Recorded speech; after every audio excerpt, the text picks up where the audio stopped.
반복되는 진전과 후퇴, 오래된 편견을 뿌리붓거나 시간과 간섭, 무거운 건의로 확립된 통념을 뒤집기란 쉬운 일이 아니다. 제임스 랜드.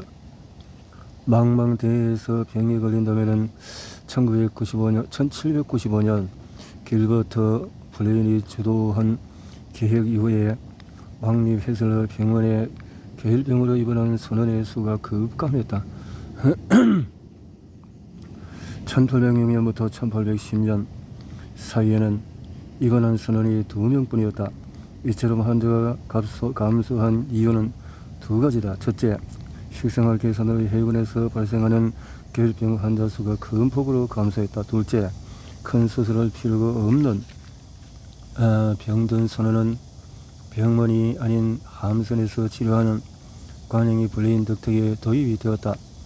아직 세균이 발견되지 않은 시기였기에 블레인은 감염병이 어떻게 전파되는지 이해는 못했으나 그가 얻은 통계 수치는 병원 환자가 세균 감염으로 사망했음을 알렸다. 해군에서는 계일병 환자가 감소했으나 상선에서는 다음 반세기 동안에도 계일병이 발생했다.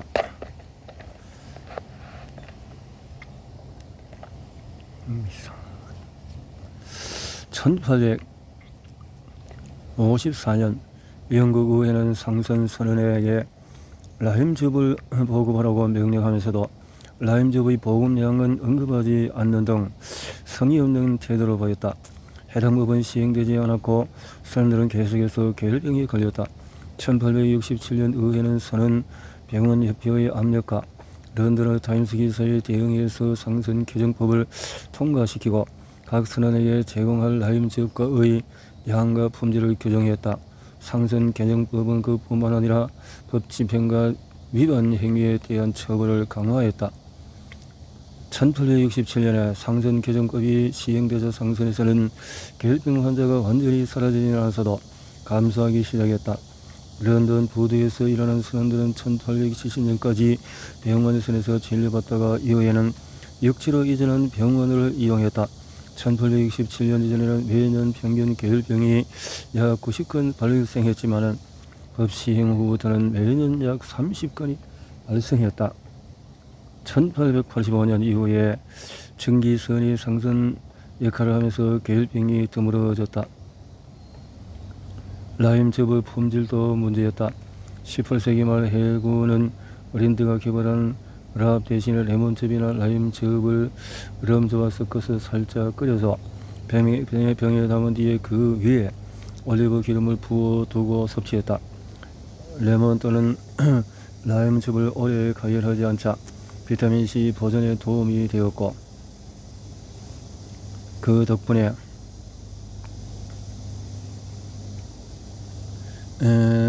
1790년부터 해군은 계일병 환자가 감소하게 되었다.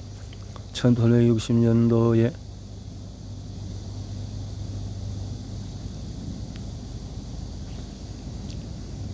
영국 해군은 새로운 변화를 일으켰다.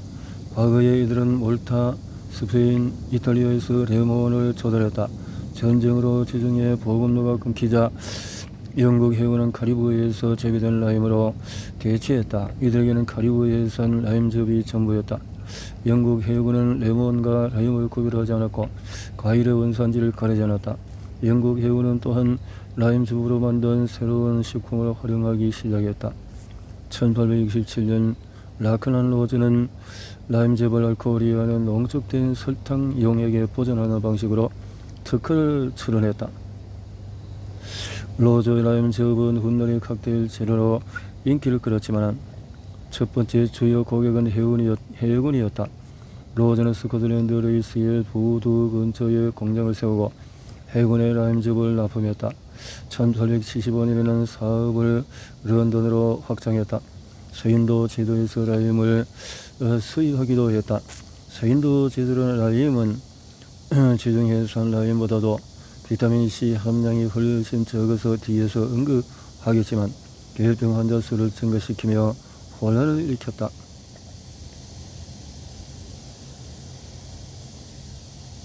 서인도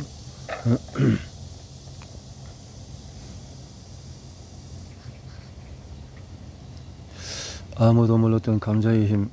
괴혈병은 19세기를 거치면서 선원들 사이에서 점점 드물어졌지만 육지에서는 잇따라 발생했다. 1849년, 1850년 캘리포니아 골드러시와 1854년, 56년 크림 전쟁 시기에 발견되었고 1861년에서 65년에 미국 남북전쟁의 군포로와 캐나다 세인트 로렌스 지역의 프랑스 출신 정착민들 사이에서 흔했다. 최근 사례로 보면 1차 세계대전 중동에 배치된 영국 군인도 괴혈병을 앓았다. 그런데 평상시 영국과 북유럽 사람 대부분은 신선한 채소를 먹지 않고 몇 달을 보내는 겨울에도 괴혈병에 걸리지 않았는데 아마도 17세기의 신디력에서 건너온 감자가 중요한 역할을 했을 것이다. 감귤류 과일이나 잎이 무성한 녹색 채소만큼 비타민C가 풍부하지는 않아도 감자를 하루에 한 개씩 먹으면 비타민C를 충분히 섭취해서 괴혈병을 예방할 수가 있다. 감자는 재배하는데 곡물만큼 넓은 땅이 필요하지도 않으며 저장해두고 겨울에 먹을 수가 있었다. 19세기 무렵에 감자는 특히 아일랜드와 스코틀랜드에서 주식으로 자리 잡았고 이 지역 농부는 겨울이면은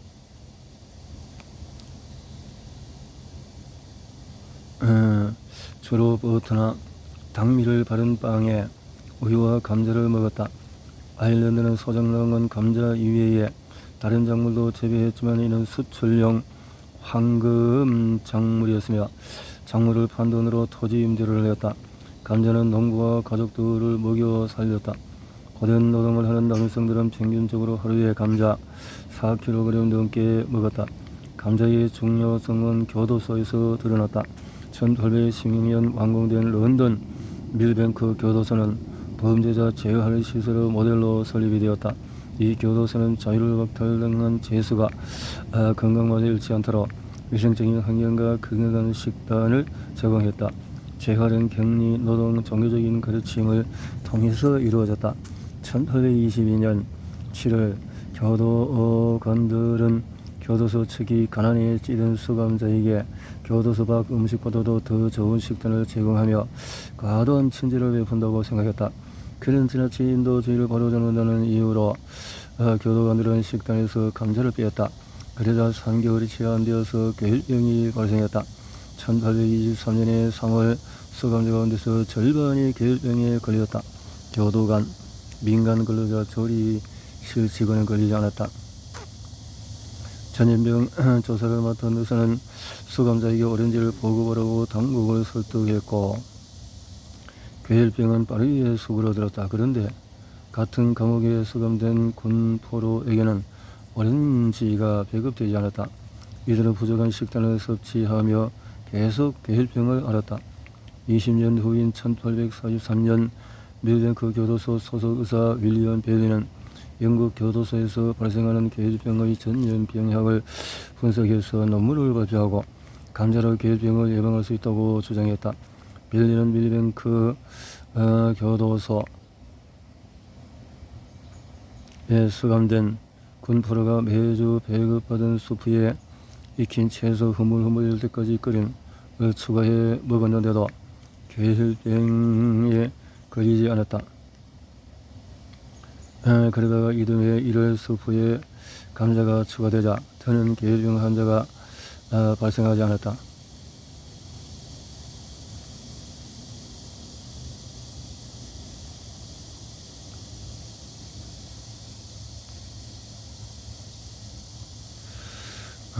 베일리는 감자가 식단에 추가되자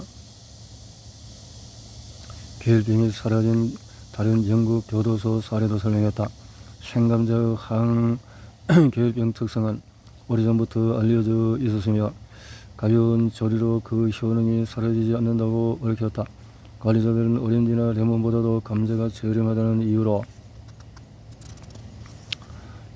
식단 추가를 승인했다. 1845년에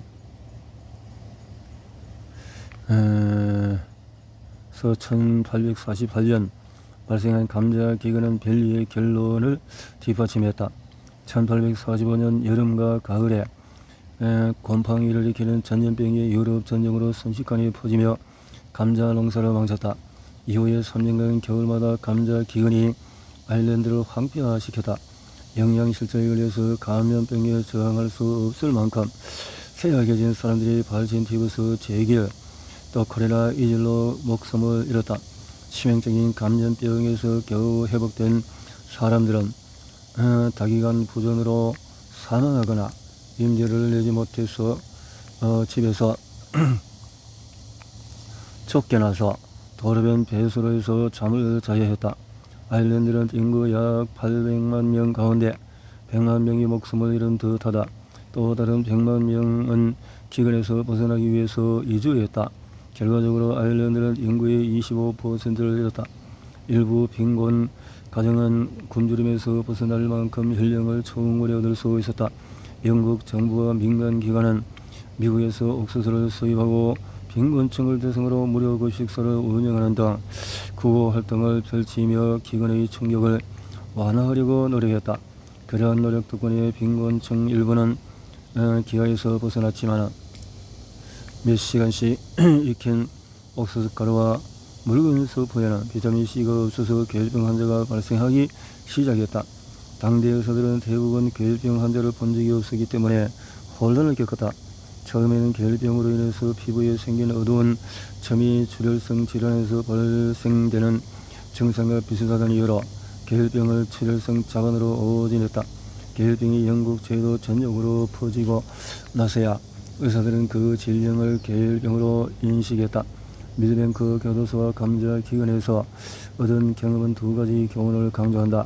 첫째로 200년 전 신세계에서 유럽으로 들어온 감자는 빈곤층 수백만 명에게 유일한 비타민C 공급원이 되어주며 매년 겨울에 괴혈병 전파를 막고 북유럽을 구했다. 감자 형작이 들었을 때 그 자리를 대신한 주요 식량은 없었고 괴혈병이 발생했다. 둘째로 사람은 괴혈병에 걸리기 전에 목 굶주림으로 목숨을 잃는다.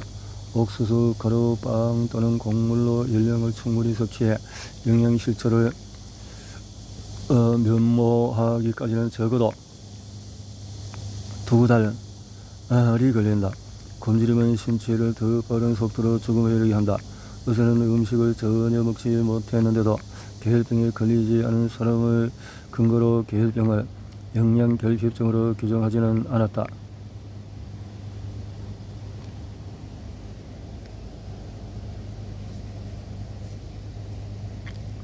우유를 먹지 못한 아이들.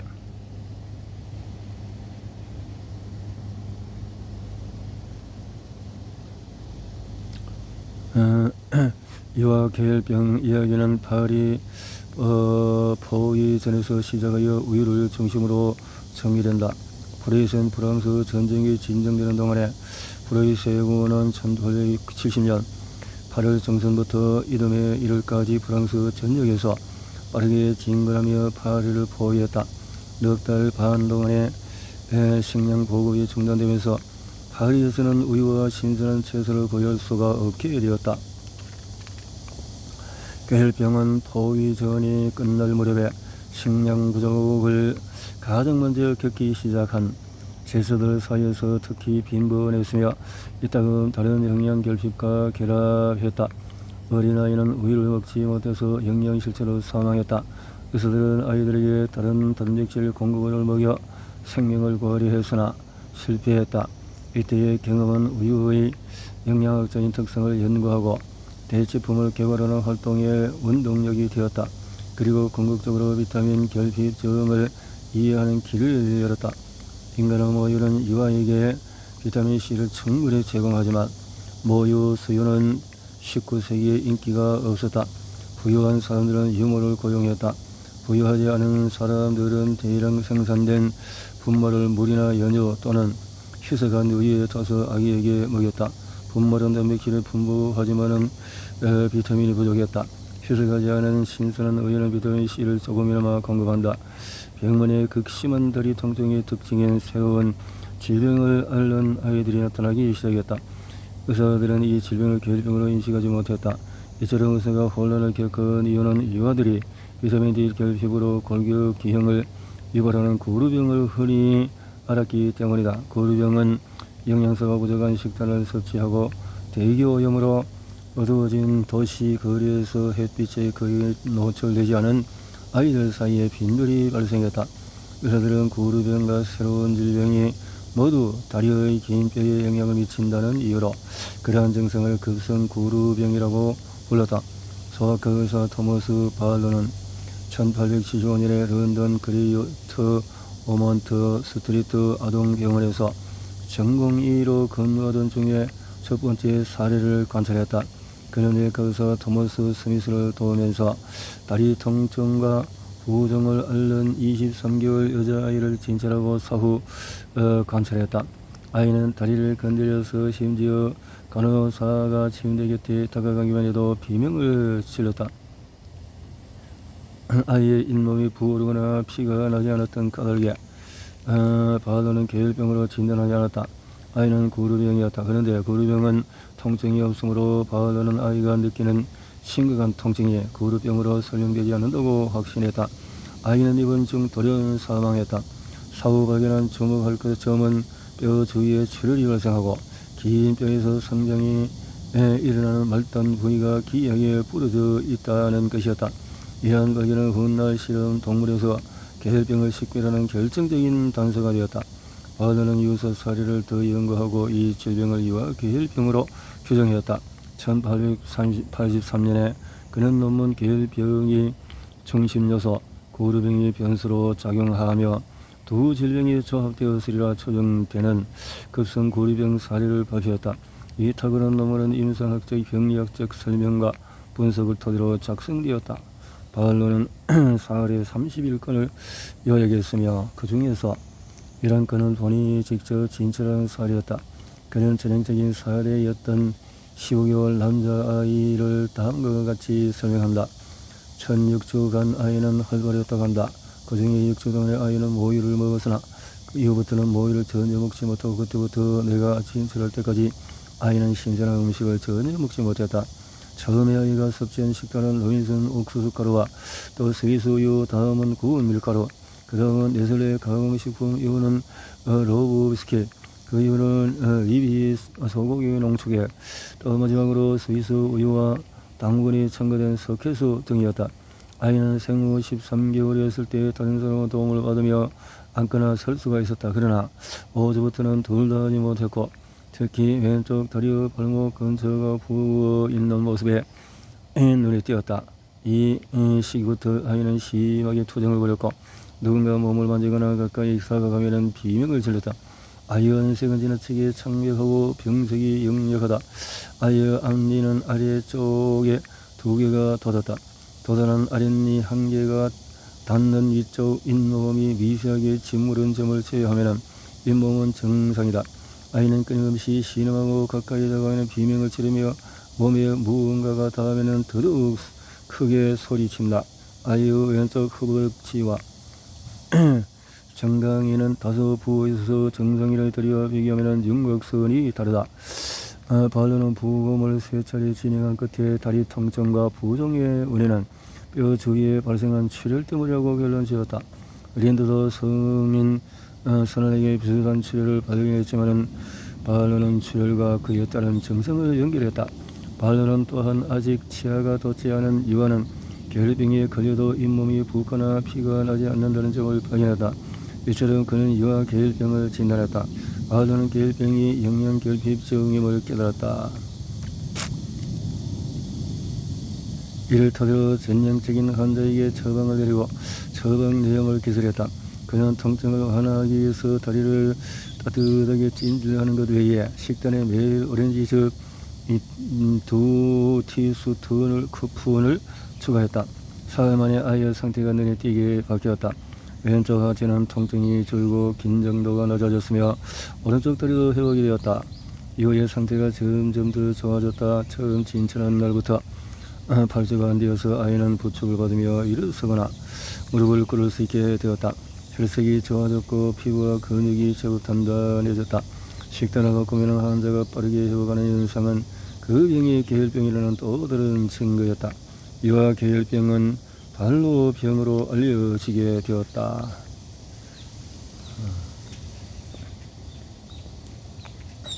20세기 초 뉴욕시 보건부 소속 연구원 엘프리드 허스와 밀드러스 피시는 소규모로 발생한 유아 계열병을 관찰하고 어느 음식이 건강 회복에 도움이 되는지 탐구를 했다.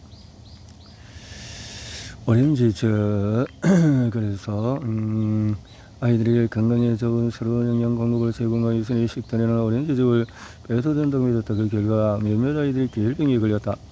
해수와 피시는 보건부를 대표로 발령 조사하고 오렌지즙 또는 미살균 우유를 섭취한 아이들의 회복 과정을 직접 관찰했다.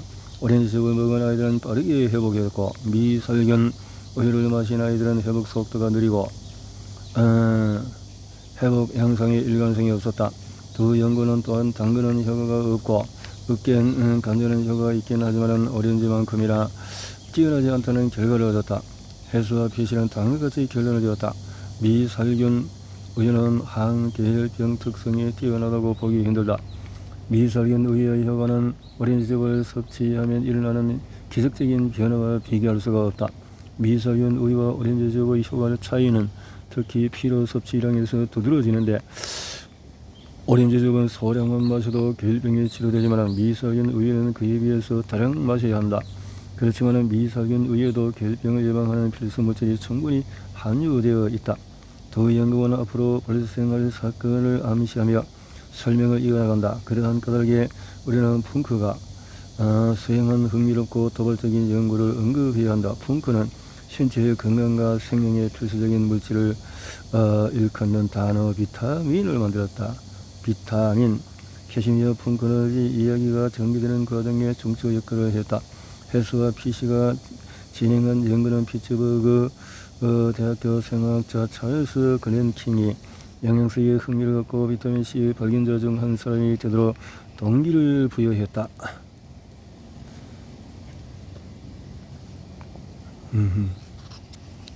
너무나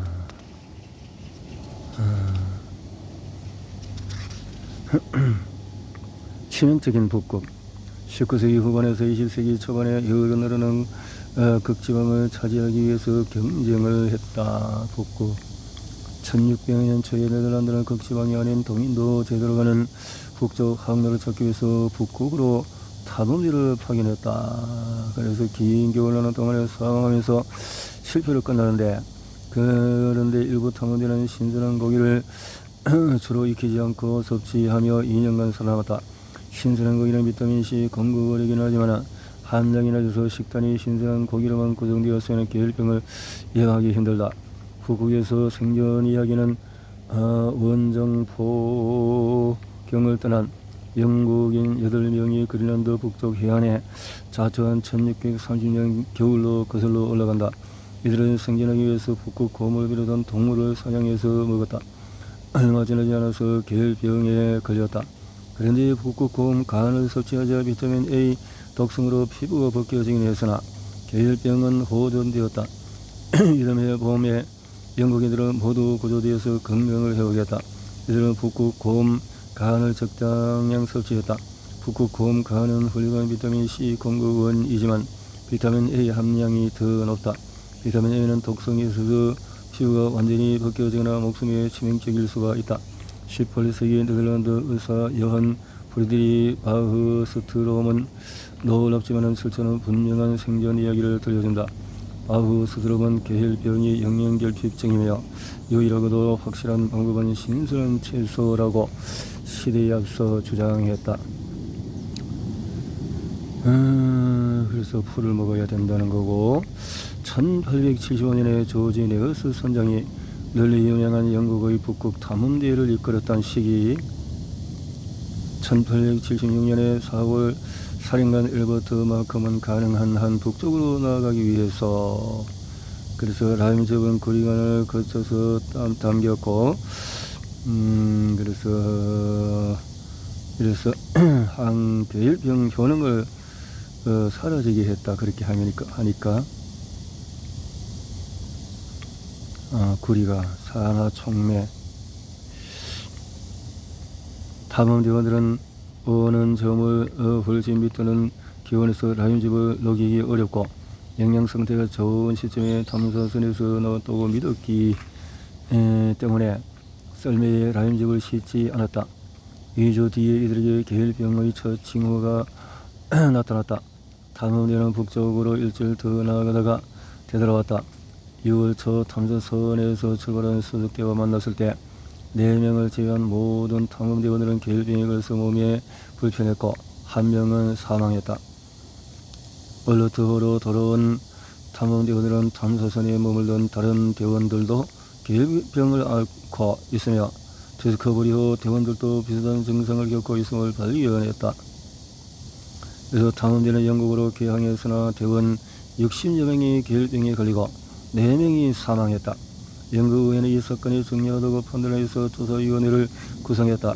위원회는 내어서 탐험대를 다른 탐험대와 비교했는데 다른 탐험대는 1850년대에 북극에서 27개월간 얼음에 갇혀 겨울을 3번 나는 동안에 계일병을 앓지 않았으며 35명 가운데 단 3명만 목숨을 잃었다. 이들도 해군이 라임즙이라고 불리는 식품을 가져갔으나 실제는 서인도 제도산 라임이 아니라 지중해산 레몬이었다. 이것이 결정적인 차이였다. 조사위원회는 그런 차이를 알지 못한 채 식단을 포함한 여러 요소를 분석하여 내어서 탐험대가 과거 탐험대보다도 피해가 컸던 원인을 알아내려고 했다. 라임즙으로 계일병을 예방하지 못했다는 사실이 위원회를 혼란스럽게 했다. 이들은 과일 원산지를 고려하지 않고 계일병 발생 원인을 썰매를 타고 간 탐험대원의 잘못으로 라임즙을 섭취하지 못했기 때문이라고 결론을 지었다. 뿐만 아니라 함선에 남아있던 탐사 대원들에게 계일병이 발생한 원인은 라임즙 복용량을 낮췄기 때문이라고 얼버무리고 넘어갔다. 논란이 따랐다.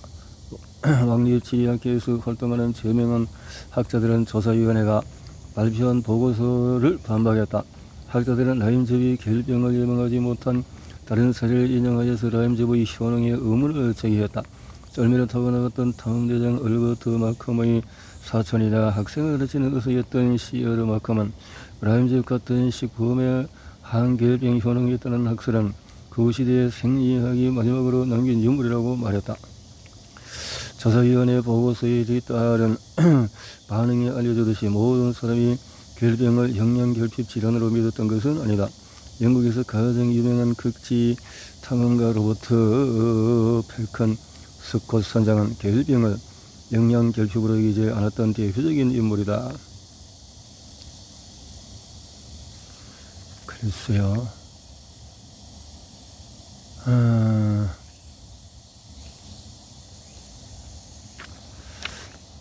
그렇게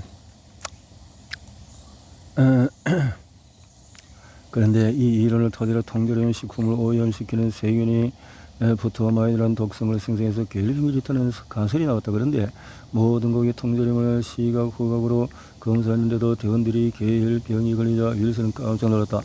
윌슨은 통조림 식품을 최소로 섭취하기 위해서 식단을 변경했다.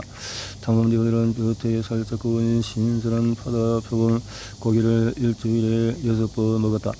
목요일에만 통조림 고기를 먹었다. 대원들은 목요일을 계일병의 날이라고 불렀다. 우리는 일요일마다 아침 식사로 바다 표범 간을 먹었으며 이는 모든 음식 중에서 가장 인기가 많았다. 탐험대원들이 깨닫지는 못했지만 바다 표범 간의 비타민 C가 풍부한 덕분에 계일병은 빠르게 사라졌다. 윌슨은 바다 표범 간의 효능을 이해하지 못한 채 계일병은 통조림 고기 때문에 발생했으며 신선한 고기를 먹어서 건강이 회복되었다고 믿었다. 그는 관찰의 근거에서 신선한 고기를 먹으면 라임즙이나 신선한 채소를 먹지 않아도 계일병이 빠르게 회복될 것이라고 주장했다. 계일병의 효과가 있으려면 신선한 생고기나 거의 익히지 않은 간을 섭취해야 한다. 윌슨의 논문은 상관관계가 인간관계를 증명하지 않는다는 과학의 원칙을 가르쳐준다. 스콧이 이끌고 1910년에 출발해서 1913년 기한한 그의 마지막이자 불행했던 테라노바 탐험대 이야기는 널리 유명하다. 스콧과 윌슨의 식단의 중요성을 계속 무시했다. 결국 남극에서 돌아오는 길에 탐험대원 5명 모두 사망했다.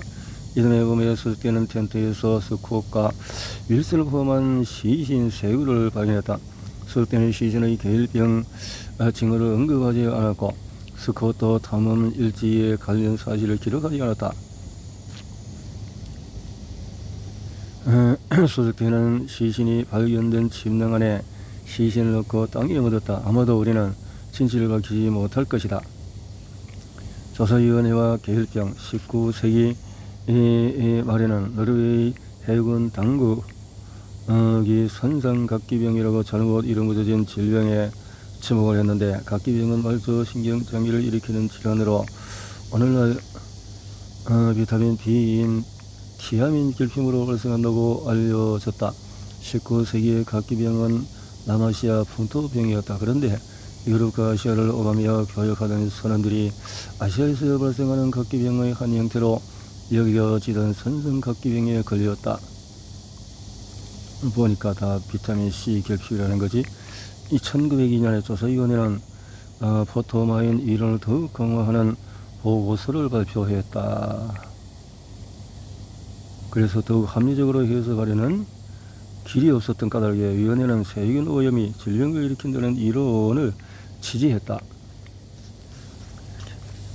바스코 다가마 선원들이 오렌지의 항결병 효과를 발견한 지 400년이 흘렀는데도 여전히 전문가들은 결병 원인을 두고 혼란스러워했다. 블레윈이 이미 100년 전에 답을 찾았지만 19세기 말 의료 당국은 블레윈의 견해에 의문을 제기했다. 극지방 탐험가가 레임즙을 섭취했는데도 결병에 걸리고 포토마인 이론이 등장하며 상황이 복잡해졌다.